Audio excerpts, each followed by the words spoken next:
Buenas tardes a todos, un gusto saludarlos. Mi nombre es Paula Alzate, chair del Comité de Legislación e Impuestos y para mí es un gusto recibirlos en este comité. El tema a tratar es el procedimiento amistoso mutuo como herramienta clave para evitar pagar doble impuesto. Antes de dar paso a nuestra invitada, quiero dar un agradecimiento muy especial a todos nuestros patrocinadores por hacer posible este tipo de eventos. Igualmente, quiero recordarles a todos los participantes que tendremos un espacio finalizando la intervención de Ibelice para sus preguntas o comentarios, los cuales pueden dejar en el chat. Ahora, una breve introducción de nuestra invitada. Ibelice Bonilla cuenta con más de 15 años de experiencia en derecho tributario, tanto en el sector privado como en el público. Actualmente es directora legal de impuesto de la firma centroamericana Arias Law Panamá. Durante su carrera ha desempeñado roles de asesoría legal y tributaria en firmas de renombre en el país, lo que incluye dos importantes firmas Big Four. Del mismo modo, ha contado con la oportunidad de ocupar cargos públicos en el Ministerio de Relaciones Exteriores y en la Dirección General de Ingresos del Ministerio de Economía y Finanzas, en donde se desempeñó por 4 años como jefa del Departamento de Convenios Tributarios Internacionales. Su experiencia en entidades públicas y privadas ha fortalecido su capacidad de comprender y abordar los desafíos legales que enfrentan las empresas en el entorno actual. Adicionalmente, ha sido facilitadora en el módulo de Derecho Tributario de Maestría en Gestión Fiscal y el Diplomado de Impuestos de la Universidad UNEXPA, así como también facilitadora en el módulo de Intercambio de Información del Diplomado de Derecho Tributario con énfasis en Tributación Internacional y Evasión Fiscal de la Universidad Latina de Panamá. Bienvenida, Ibeliza, es un gusto tenerte hoy con nosotros y adelante. Bueno, muchísimas gracias a ustedes y a la familia Danshan por esta oportunidad. Permítanme entonces, voy directo a compartir la pantalla para así iniciar nuestra presentación. Muchas gracias por esta oportunidad y por la paciencia en cuanto a este tema, ¿no? Y como les comentaba, pues vamos a hablar hoy sobre lo que es el procedimiento amistoso mutuo, lo cual puede ser una herramienta clave para evitar tener que pagar dos veces impuestos. Ahora bien, muchos se preguntarán, ¿en qué consiste este procedimiento? Y para ello vamos a iniciar nuestra presentación hablando un poco sobre las generalidades del mismo. El procedimiento se encuentra, pues, definido por la resolución 201-3777 del 7 de junio de 2024.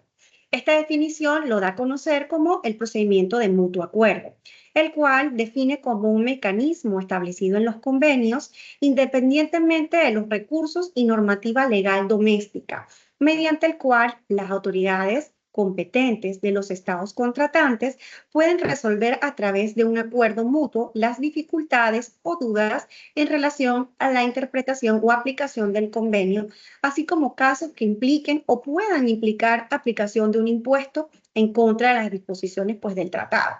Ahora bien, cuando hablamos del convenio, vale la pena recordar que nos estamos refiriendo entonces a los tratados para evitar la doble tributación o también conocidos como convenios o muy popularmente llamados CDI.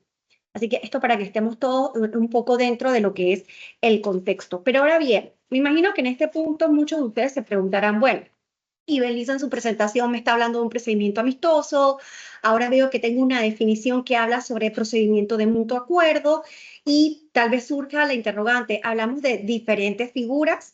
Pues no, definitivamente que se trata de una misma, sino que en la doctrina, en diferentes jurisprudencias, vamos a encontrar que la misma tiene, digamos que, diferentes concepciones. Pero todo ello proviene entonces de lo que es el idioma inglés, ya que recordemos que los tratados para evitar la doble imposición, o los convenios, los CDI, son negociados en este idioma, pues es, pues digamos que la lengua universal. Entonces, en inglés, el procedimiento amistoso es denominado como Mutual Agreement Procedure y comúnmente también conocido por sus siglas como MAP. Por otra parte, es muy común encontrar doctrinas, jurisprudencias, entre otros, que hacen referencia al mismo como, ya les comentaba, el procedimiento amistoso o el procedimiento de acuerdo mutuo o procedimiento de mutuo acuerdo. Al final, todas son la misma figura. Y también es muy usual que veamos entonces la misma con la denominación de PA, por las siglas en español de procedimiento amistoso, o también como PROCAPIS. Ahora bien, habiendo aclarado este punto, sí me gustaría entonces hablar un poco sobre el origen de este procedimiento, ya que siempre está esa incertidumbre en materia internacional y más para nosotros que somos un país que estamos pues dando nuestros primeros pasos, a pesar de que todo el tema de la tributación internacional, entiéndase los convenios de doble imposición, precios de transferencia o el intercambio de información, es data desde el año 2010. Ahora bien, estas son figuras que para nosotros son relativamente nuevas en nuestra legislación, pero a nivel mundial pues datan de muchísimos años. Y por ello sí considero que es relevante pues abordar un poquito la génesis y tal vez es válido hacerse la pregunta, ¿este es un procedimiento nuevo? ¿La DGI lo acaba de crear, lo acaba de inventar? Y no. Aquí sí me gustaría entonces aclarar pues que este procedimiento proviene de una cláusula que se encuentra dentro de los convenios para evitar la doble imposición. Esta cláusula fue contemplada en el primer modelo de estos convenios, el cual fue redactado por la Sociedad de las Naciones, la cual hoy día conocemos como la Organización de las Naciones Unidas. Y pues su nacimiento data del año 1927, así que imagínense, tienen bastantes años de existir este tipo de procedimientos en lo que es el mundo, pues, desde que se comenzaron a utilizar los convenios. Inicialmente esta cláusula pues se encontraba en el artículo número 14, pero pues obviamente hablamos de 1927, lo cual ha tenido una evolución bastante importante, de modo tal de que hoy día en los modelos de convenio se encuentra en lo que es la cláusula número 25 o el artículo 25. Y hago esta observación ya que quienes nos dedicamos a interpretar, aplicar los convenios para evitar la doble imposición, es muy relevante entonces conocer dónde está ubicada para así podernos apoyar con los comentarios a los convenios. Ya que recordemos pues que este tipo de tratado a la letra uno lo ve en español y pareciera ser algo tal vez un poco comprensible, sin embargo, al momento de aplicarlo se puede volver un poco dificultoso, ya que estamos hablando de dos tratados que han negociado la voluntad de evitar la doble tributación sobre un mismo contribuyente o sobre una misma renta. Y tenemos que también tener en cuenta pues, que estas diferencias culturales, idiomáticas, hacen necesario que haya un consenso en cuanto a cómo vamos a interpretar una expresión, una palabra, un texto, en fin. Y por ello hago la observación de este artículo 25 para que puedan entonces apoyarse en estos comentarios. Bueno, otra cosa que también me gustaría abordar al momento pues de ir dilucidando todo el tema del origen del procedimiento amistoso son las características que tiene el mismo, ya que eso también forma parte de esa evolución, de ese origen. Y en ello es relevante comentar que este proceso se destaca por no ser de índole judicial, tiene una formalidad bastante, digamos que flexible, no es tan estricta. Los contribuyentes no forman parte activa de la gestión de este proceso, lo cual estaremos viendo más adelante cuando hablemos un poquito de cómo se encamina el mismo. También es una gestión que se considera como extraordinaria y definitivamente, aun cuando es una figura internacional, requiere una regulación interna. Y por eso, pues vemos que ahora la Autoridad Tributaria Panameña ha tenido esta iniciativa de emitir entonces esta reglamentación, lo cual es súper interesante y muy eficiente para todos nosotros, puesto que nos permite entender cómo debe ser el proceso que correctamente se debe seguir al momento de aplicar este tratado. Ahora bien, vamos a otro tema que es crucial entender para entonces tener un detalle más amplio de la figura del procedimiento amistoso y son las causas. Como ya les comenté, este procedimiento aplica principalmente y solo para lo que son los convenios para evitar la doble imposición. Pero este es un procedimiento que es extraordinario, es decir, que tiene un camino diferente y tiene sus propias reglas. En ese sentido, debemos entonces considerar que nosotros podemos invocar este proceso cuando exista alguna duda o tal vez haya algún indicio que la autoridad tributaria me va a rechazar la aplicación de un convenio así como también cuando definitivamente ya hay una decisión, una postura adoptada por la autoridad que no me permite acceder al beneficio de este tratado. Esta es la causa esencial, pero de allí se generan otras situaciones muy relevantes. Por ejemplo, cuando hay una interpretación o aplicación de disposiciones o principios que puedan ser tal vez contrarios al espíritu de este tratado, que precisamente busca evitar ese doble pago de impuestos. Ahora bien, la determinación de la residencia fiscal es otra situación que se puede considerar para que se genere este procedimiento. Así como también puedo mencionarles lo que son los ajustes de precios de transferencia, la retención aplicada en la fuente, cuando se da atribución de rentas a establecimientos permanentes, cuando también existe esa caracterización de determinadas rentas a efectos de la aplicación del convenio. Y aquí sí voy a hacer una breve pausa porque tal vez muchos de ustedes dirán, bueno, ¿qué quiere decir eso de caracterización de determinadas rentas? Recordemos que a la luz de los tratados, existen diferentes tipos de renta. Está lo que es dividendos, intereses, ganancia de capital, cánones o regalías, los famosos beneficios empresariales, pero cada renta dentro de los artículos que la regula tienen una definición. A veces puede ser y tengamos presente que el comercio pues está cada vez evolucionando más.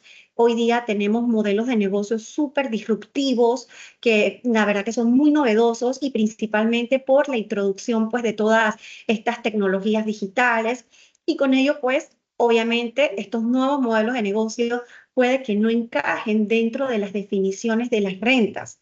Porque claro, la gestión pues es muy particular y como ya les comenté, es disruptiva. Entonces, esa caracterización de esa renta, si nosotros sentimos que puede haber algún problema en cuanto a la aplicación del convenio, puede ser una causal para entonces invocar la ejecución de este proceso. También va de la mano con el tema de la caracterización de las transacciones llevadas a cabo entre las partes sujetas al convenio. Pues como les decía, es muy importante pues velar porque este tratado se cumpla y que la autoridad tributaria pues tenga el mejor detalle del mismo y en caso tal se puede entonces solicitar de que la autoridad se ponga de acuerdo con su contraparte a través del procedimiento amistoso. Otro tema que también puede desencadenar esta gestión es la determinación de la existencia de un establecimiento permanente o pues la aplicación de disposiciones antiabuso en caso de existir. Recordemos pues que Panamá, nosotros con la reciente entrada del Código de Procedimiento Tributario en su totalidad, pues tenemos una cláusula antiabuso, es bastante general, pero de una u otra forma pues también pudiera impedir la aplicación del tratado. Y de hecho, el tema de la cláusula antiabuso es bastante debatido puesto que es una cláusula que más que todo está en la legislación local y permite a la autoridad tributaria de poder poner un alto a la aplicación de ese tratado. De hecho, hay un fallo muy famoso que ha sido en Argentina, el fallo de los Molinos, que precisamente pues impidió el uso del tratado porque a través de la legislación doméstica, a través de este tipo de cláusula, la autoridad tributaria efectuó algunas investigaciones y pudo pues dilucidar ciertas situaciones que consideraba contrario al espíritu de los tratados. Y cuando hablo de esto, también debo referirme a que los tratados no es que hacen que una persona no pague impuestos, no, eso tengámoslo presente. Estos tratados lo que hacen es evitar que haya una doble no tributación y o que haya tal vez una carga impositiva excesiva, ya que los tratados son una herramienta para promover el comercio, pero a la luz de el pago de los impuestos de manera pues sana y justa para los contribuyentes y precisamente para hacer que todos esos temas, esas relaciones multilaterales o bilaterales que hayan en materia de comercio sigan prosperando y creciendo. De hecho, esta es una herramienta muy valiosa que inclusive permite a estos grupos transnacionales poder identificar en cuál estado pudieran ellos ubicarse, ya que se entendería que los tratados pues permiten un respeto a la transacción que se vaya a dar a la luz de este convenio, ¿no? Y bueno, sí, son herramientas bastante interesantes, pero que en la ejecución pues pueden darse ciertas situaciones, ciertas controversias, y de hecho pues este procedimiento es una gestión que ha sido pues en los últimos años mayormente impulsada para que los contribuyentes hagan valer su derecho y que no necesariamente siempre alguna situación tenga que devenir en un rechazo y una doble imposición, que es lo que no se quiere. Habiendo aclarado esto, entonces creo que podemos ir a describir a lo que son los actores del proceso, porque claro, hasta ahorita hemos visto qué es el procedimiento, cómo se le conoce a nivel mundial, cómo el mismo ha evolucionado, pero cómo se insta, cómo se inicia, quiénes lo generan, cuál es esa interacción que se hace dentro de ese procedimiento.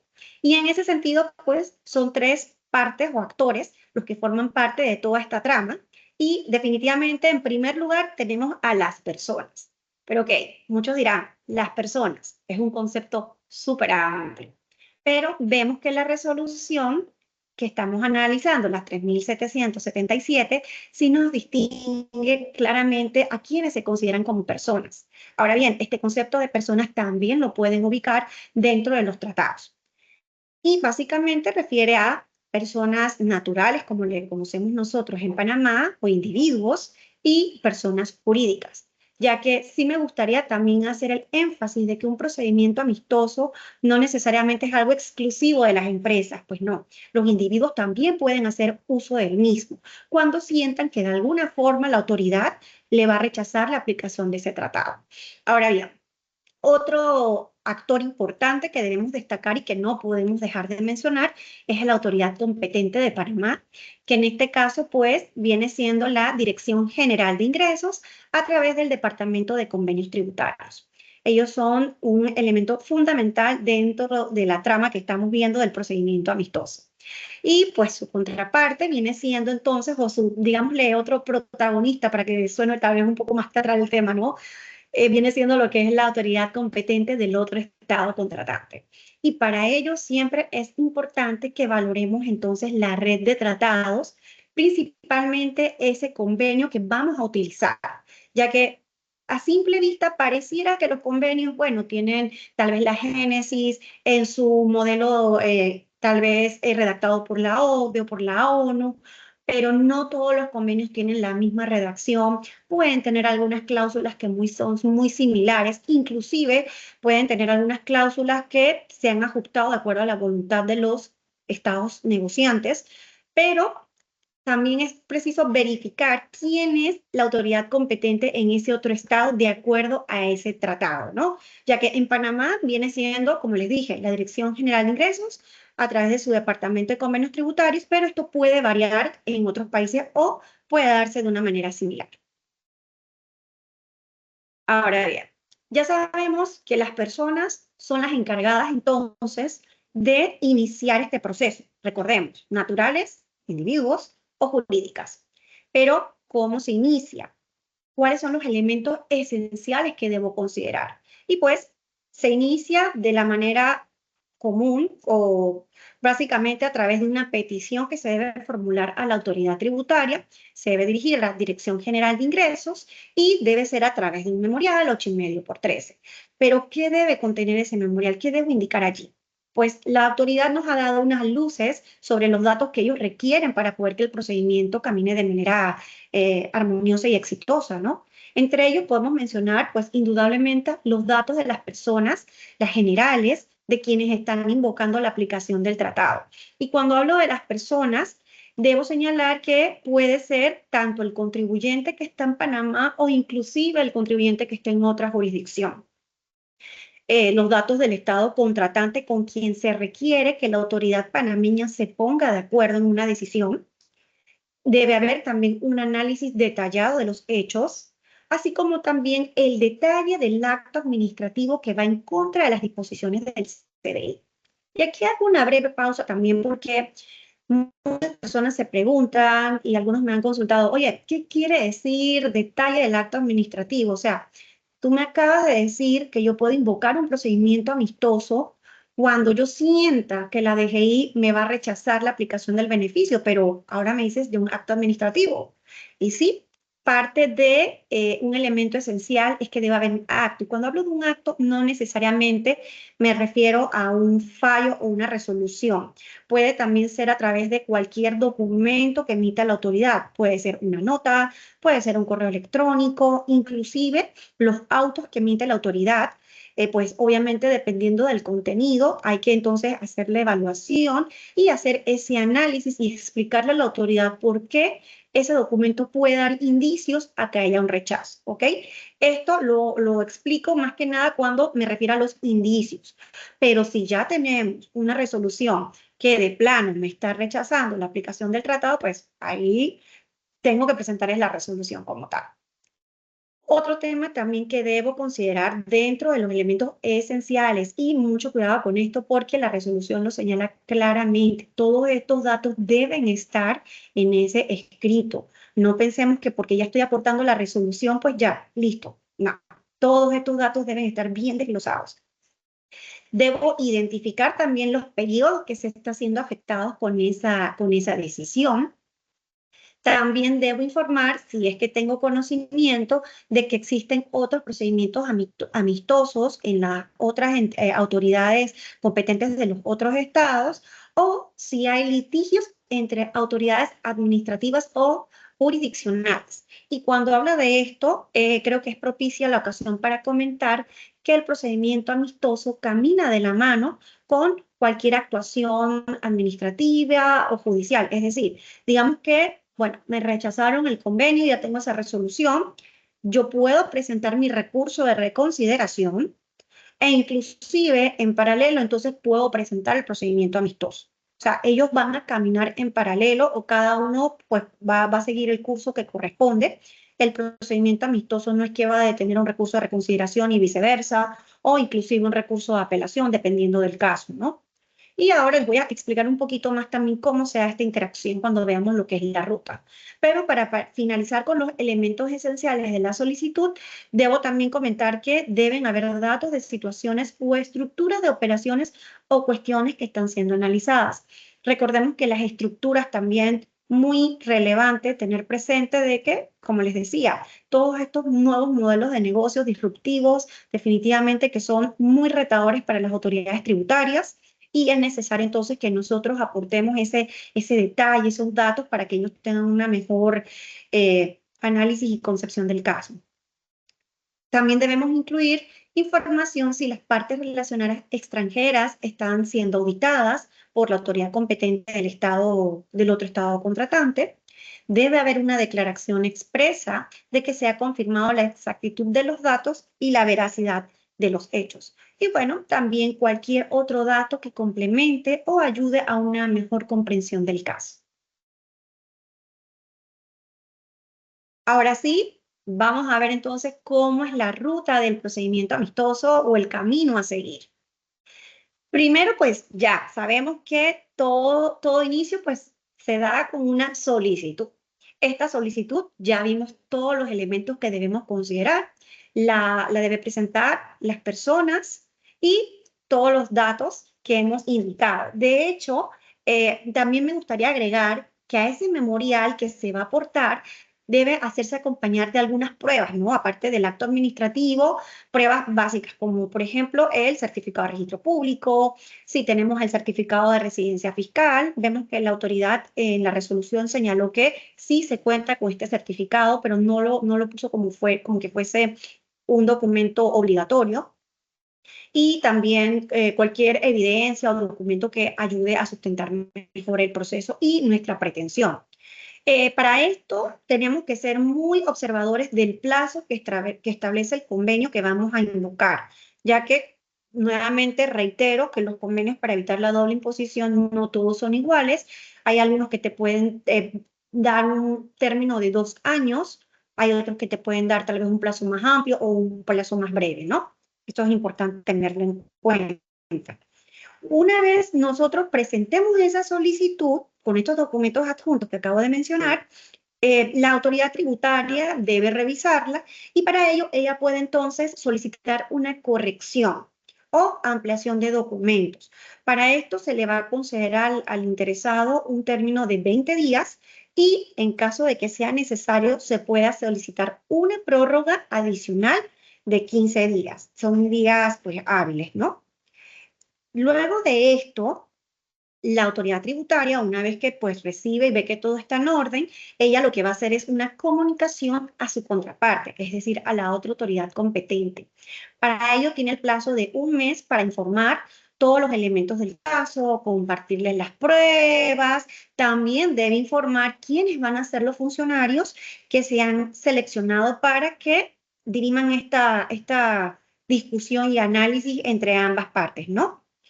Luego de esto, de que se da esa comunicación, entonces la autoridad tributaria panameña tiene la opción de hacer esta valoración, ya que el procedimiento amistoso puede que la autoridad tributaria, dependiendo de lo que se solicite, evalúe si ella por cuenta propia puede resolverlo de manera unilateral o si considera que es un rechazo. El rechazo, pues son diferentes las causales que pueden haber del rechazo. Puede ser que se esté solicitando algo que no está dentro de las disposiciones del tratado. Puede ser que no existe la formalidad, pese a que se le solicitó al interesado que se haga algún tipo de corrección, entre otros elementos, ¿no? O inclusive en esta tercera etapa, el contribuyente también puede solicitar lo que es del desistimiento del procedimiento. Todo va a depender. Ahora bien, al hablar de este desistimiento, sí debo señalar que durante todo el proceso se puede dar el desistimiento. La verdad que al revisar la resolución no se señala un término particular para que el contribuyente o el interesado diga, ¿sabes qué? No quiero este procedimiento, desisto. No, no hay ningún término como tal. Entonces, luego de que se da esta valoración de admisión o de rechazo, pues se comunica al interesado o al usuario y entonces se da lo que es el inicio de las negociaciones. Para ello, entonces, y muy importante, si se da el rechazo o la formal admisión, también se debe comunicar a la contraparte. La otra autoridad del otro estado siempre debe estar actualizada y estar al tanto si se han presentado pruebas nuevas o cualquier cambio que se dé en el proceso.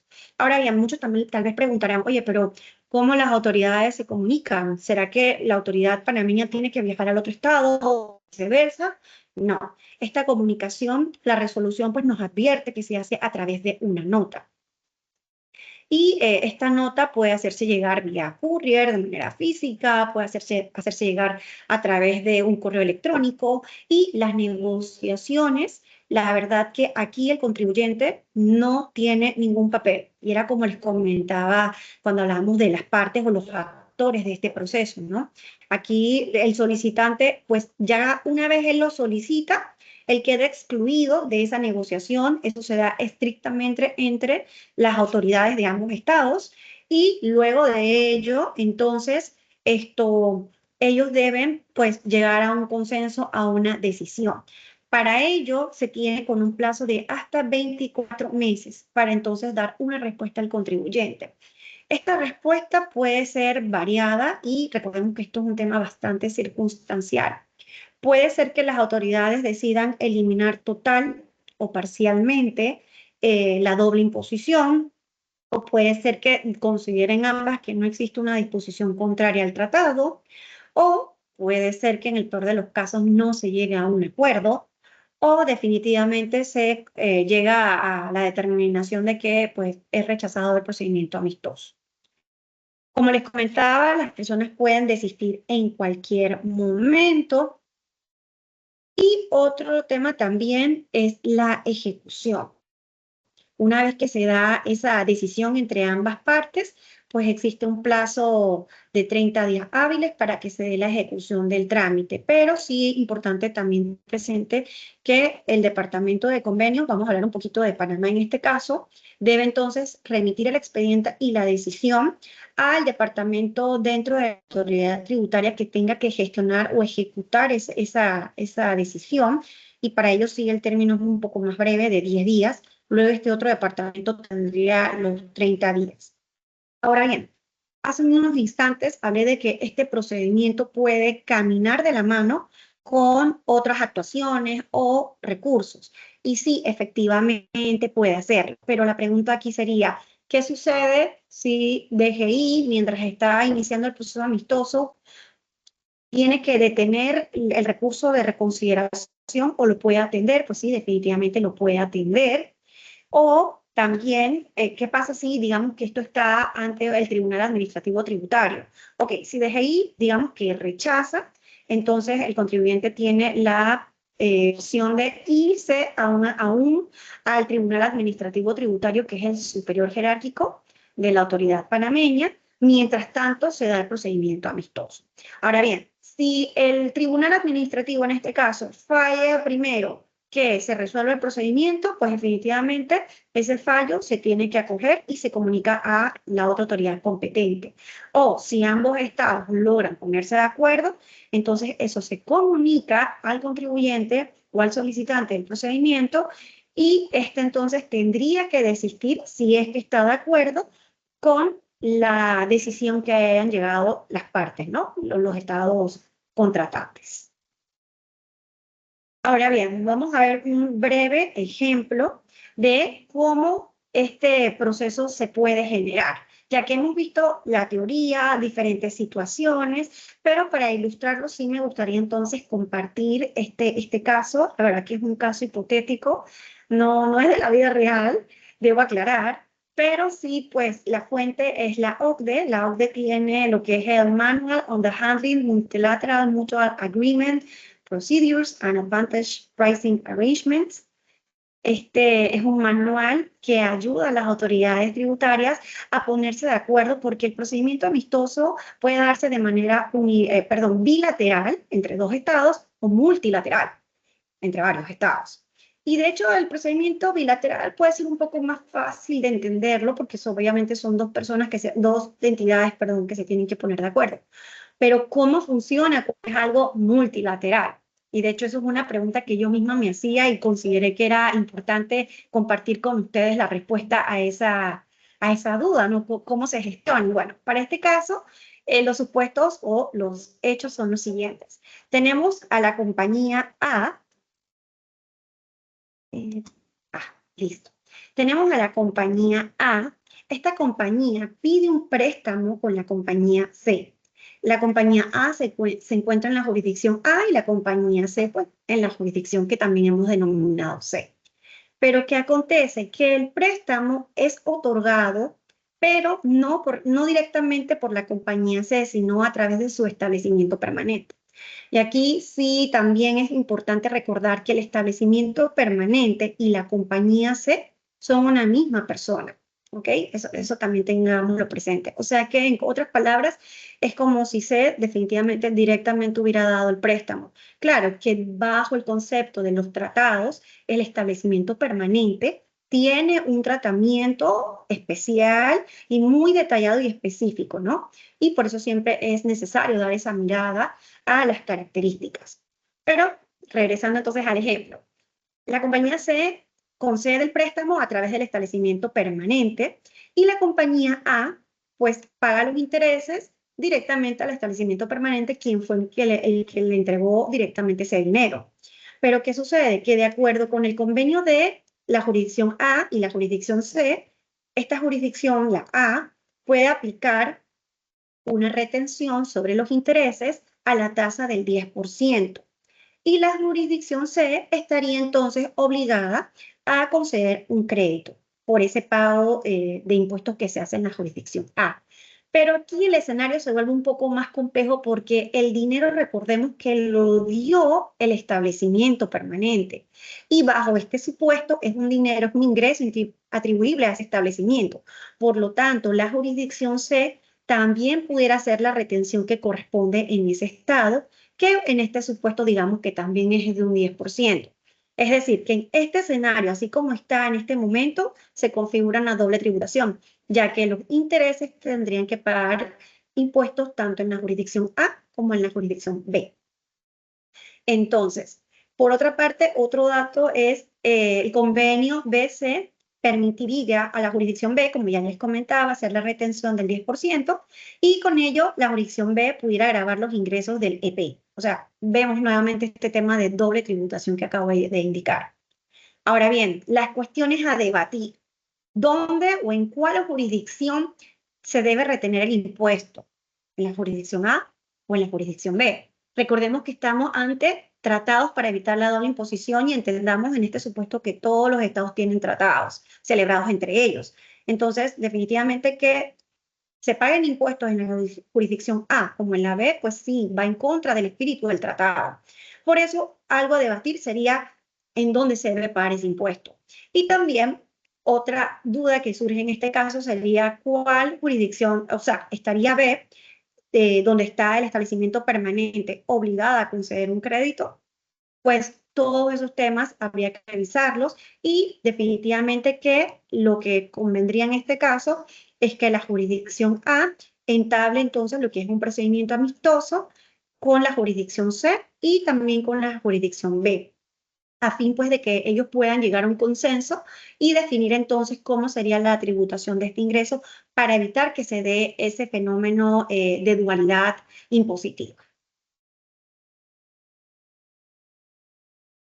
Ahora bien, para terminar, pues ir terminando esta presentación, no podemos dejar de hablar de estos datos curiosos del procedimiento, aunque de por sí ya el procedimiento es bastante curioso. Panamá es miembro del marco inclusivo de BEPS, lo que significa que nuestra nación tiene un compromiso para evitar lo que es la erosión de la base imponible y adoptar una serie de medidas o acciones. Y entre ellas, Panamá adoptó lo que es la acción 14, que busca hacer más efectivo este tipo de procedimientos. Ok, y más efectivos, ¿por qué? Bueno, anteriormente este procedimiento era un poco más estricto. Solamente se podía interponer la solicitud ante el estado de donde la persona es contribuyente. Ahora, con los cambios de la acción 14, ya la persona puede inclusive interponerlo en el estado donde es contribuyente y también en el otro estado con el que se tiene contrato, perdón, tratado. Esa es una de las bondades que prevé la acción 14. Otro tema también es que las autoridades tributarias aceleren el manejo de estos procesos, ya que antes sí había un término para manejarlo, pero no era muy estricto seguirlo. Ahora, hoy día, BEPS, lo que es la OCDE, tienen un foro. Este foro precisamente hace lo que son revisiones de pares a los diferentes estados que han adoptado estas medidas para confirmar que efectivamente sean mucho más diligentes en el manejo de los procedimientos, que no se queden estancados, que se tomen esas medidas y que se pueda llegar a un feliz término. Aunque otro tema que debemos recordar es que las autoridades tributarias no están obligadas a llegar a un consenso. Esta es la única parte así, pues, que digamos un poquito triste de la situación, ¿no? Otro dato curioso en cuanto a los procedimientos amistosos es que a finales del año 2022 la OCDE celebró lo que era el Día de la Seguridad Jurídica y durante este evento pues tomó la decisión de premiar a aquellos países que han batido récords en lo que es el manejo de los procesos. Y me llamó mucho la atención y quise compartirlo con ustedes, los países, digamos, que están en primer lugar. Entre ellos está España, que viene siendo uno de los socios más estratégicos que tiene Panamá, y España tiene un récord de 19.9 meses en resolver los procedimientos amistosos. Seguido de este país tenemos a Reino Unido con un promedio de 20.9. Y verán que los tengo en negrita ya que ambos países, ambos estados, forman parte entonces de nuestra red de tratados. También tenemos Alemania, Canadá y Dinamarca, que bueno, por ahora no tenemos ningún tratado con ellos. Por otra parte, y tal vez algo que muchos no conocían, es que sí, Panamá ya la DGI tiene procedimientos amistosos en camino, en curso, y de acuerdo con información, y ojo, esta información es pública, en el portal de OCDE. De hecho, aquí les estoy compartiendo la fuente por si alguno pues quisiera darle una mirada un poco más detallada. La autoridad tributaria informó que a la fecha tienen 3 procedimientos en curso. El convenio entre Panamá e Italia es el único que no está cubierto por estas modificaciones de la acción 14, así que allí pues sí es estrictamente tal vez en modo a la antigua, ¿no? Que el contribuyente tiene que presentarlo necesariamente en donde es contribuyente, entre otros aspectos. Y finalmente, durante el año 2022, el promedio general, y obviamente hablo a nivel mundial, de meses en ser resueltas controversias ligadas a precios de transferencia fue de 28,9 meses, mientras que todos los demás casos, el promedio general fue de 22,17 meses. Ahora bien, otra pregunta que puede surgir ¿es efectivo el procedimiento amistoso? ¿Vale la pena? Bueno, aquí les voy a compartir una gráfica que también extraje del sitio web de la OCDE, y de hecho no quise hacer la traducción al español porque dije, no, es mejor les entrego a ustedes la información tal cual como la tienen, para evitar cualquier malentendido en cuanto a la gestión de traducción, ¿no? Y creo que sí es relevante ver que de acuerdo con esta estadística, los casos cerrados, y obviamente sobre la base de los casos cerrados en el 2022, un 59% de los procesos llegaron a un término favorable en el cual se eliminó por completo la doble tributación. Ahora bien, hubo un 3% en donde se pudo reducir parte de esa doble tributación. Otras gestiones fueron resueltas de manera unilateral, otras pues fueron resueltas mediante la vía doméstica, entre otros. Y bueno, también destacamos que hubo un 3% de acuerdos pues que no se llegaron a concluir. Y bueno, creo que con esto ya doy fin a la presentación y dejo el espacio abierto para preguntas a la audiencia. Excelente, Ibelice, muchísimas gracias. José Galíndez tiene una duda, dice, estimada Ibelice, excelente presentación. Mi pregunta sería la siguiente. En el caso que el contribuyente solicite un procedimiento amistoso en ajuste de precios de transferencia, ¿se podría derivar un acuerdo de precios de transferencia? Bueno, de hecho, lo que he visto en lo que digamos la teoría es que los acuerdos de precios de transferencia pueden ser parte de este tipo de procedimiento. O sea, que el mismo procedimiento lo genere, pues no lo descartaría. Inclusive debo agregar que los procedimientos amistosos también pueden considerar sanciones a los solicitantes o a los contribuyentes dentro de la misma gestión. Ok, yo tengo dos dudas muy puntuales. ¿Cuáles crees que son los principales retos que enfrenta este mecanismo en la región? Sí, los principales retos definitivamente, no puedo dejar de lado la falta de experiencia que tenemos como país, y de hecho creo que en la región pues la experiencia es muy reducida, y creo que ver cómo se da esta interacción con los otros estados, esa recepción que tengamos de otros países a poder negociar con ellos sería uno de los retos a considerar.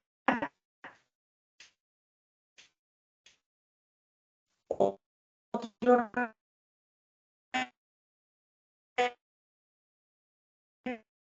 también sería la información que los clientes puedan pasar de manera adecuada. eh,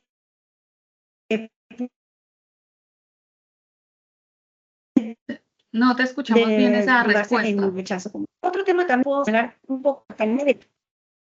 ¿Cómo? Se escuchó cortada toda la ¿Me respuesta. repites?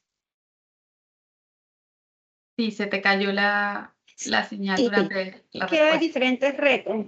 Ah, ok, no, gracias por decírmelo. Pienso que parte de los retos que se puede enfrentar Panamá, en cierto modo, es tal vez la falta de experiencia que tenemos como país. Creo que la región también tiene una experiencia bastante reducida, y hablo de la región, me refiero a Latinoamérica. Ver cómo evoluciona, ver la aceptación que tengan nuestras contrapartes en querer negociar, porque eso es un hecho que también dentro de los procedimientos amistosos se ha discutido mucho, de que puede que Panamá solicite el procedimiento, pero puede ser que entonces la otra autoridad no dé una respuesta a tiempo. Entonces eso también puede ser un poco retador al momento de gestionarlo, ya que tenemos interesados, tenemos contribuyentes que están ansiosos por tener una respuesta. Y otro elemento que agregaría también pudiese ser el canal de comunicación, ya que si va a ser a través de intercambio de notas. Estas notas van a ser por la vía diplomática. Recordemos que estos procesos también tienen un relevante componente de diplomacia. Entonces, ¿cómo se va a dar el canal? ¿Será a través de correos electrónicos o va a ser necesario entonces notas diplomáticas, courier? No sé.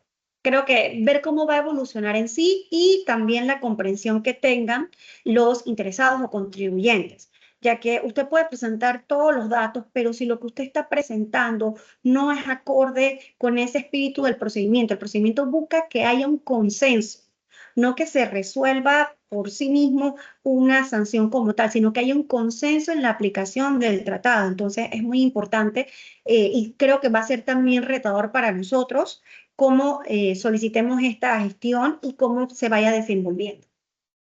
No sé si en esta ocasión sí se escuchó toda la Sí, se respuesta. escuchó perfecto, se escuchó perfecto. No, muchísimas gracias, Ibelice.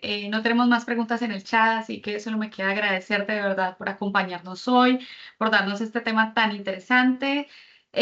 Aprovecho a dar las gracias también a Nicole Fernández, co-chair del comité, a todo el equipo de AmCham que siempre nos apoya con la organización de los eventos y nuevamente a nuestros patrocinadores. Me despido no sin antes invitarlos al comité que tendremos mañana de manera virtual, donde se hará un análisis del proyecto de ley 25 de 2004 que modifica el artículo 46 de la Ley de Protección al Consumidor, relacionado con las obligaciones del proveedor en la garantía. El expositor, el expositor será el licenciado Luis Chalú, socio de la firma y casa González Ruiz y Alemán y exdirector de asesoría legal de ACODEC. Así que están cordialmente invitados. Ya les enviamos por interno el enlace de inscripción, así que los esperamos mañana. Feliz tarde para todos y nos vemos en una próxima oportunidad. Chao.